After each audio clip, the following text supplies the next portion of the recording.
You know, the military was a family tradition, and I've actually got family members that served all the way back to the Revolutionary War on both sides of my family. So it just seems kind of natural. And when I was 17, I asked my parents' permission, had them sign off, and that's where my journey began.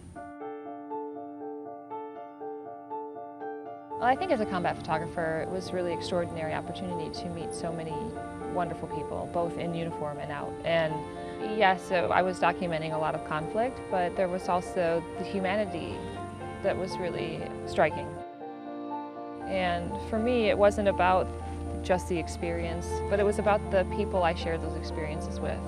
But as a combat photographer, you know, I'd wake up every day and I would try and capture the story as best I could.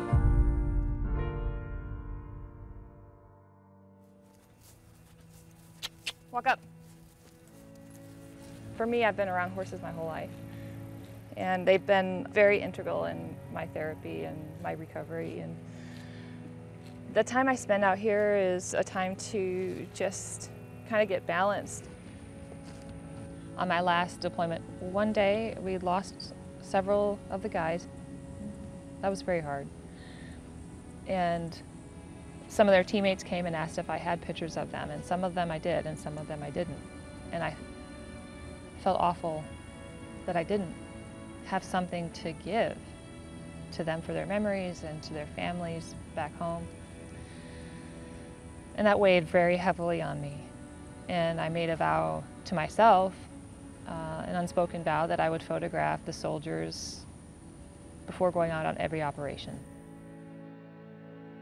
At the time, I really didn't have anything that I was calling it, but now I just kind of refer to it as the last living pictures.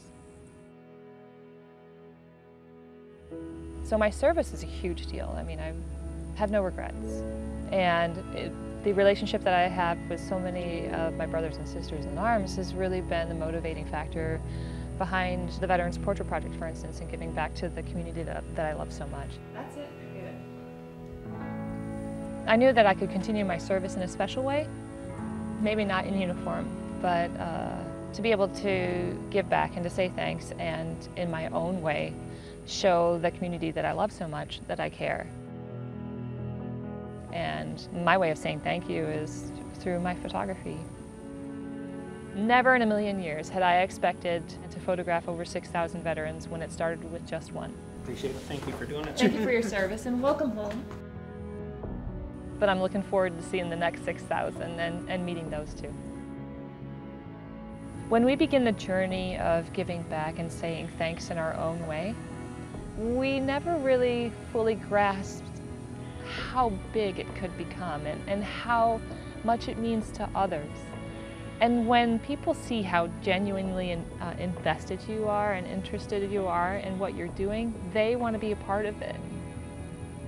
And that inevitably makes it grow too. And you know, I've got friends who are like really good at gardening. And I said, you know, it may be nice to invite a veteran or two from the VA and have them come out and help you weed your garden. Maybe they'll learn a little something along the way and find how therapeutic it is to get their hands in the dirt. I know I do. By offering the time and the space to come in and maybe do a hobby with you, or you know, do a little retreat or something like that, could mean a lot. For one, literally it says that you care enough to take that time to spend with them. But it too can have an impact on that person's life in a positive way. It's that interaction that matters more than the actual activity itself.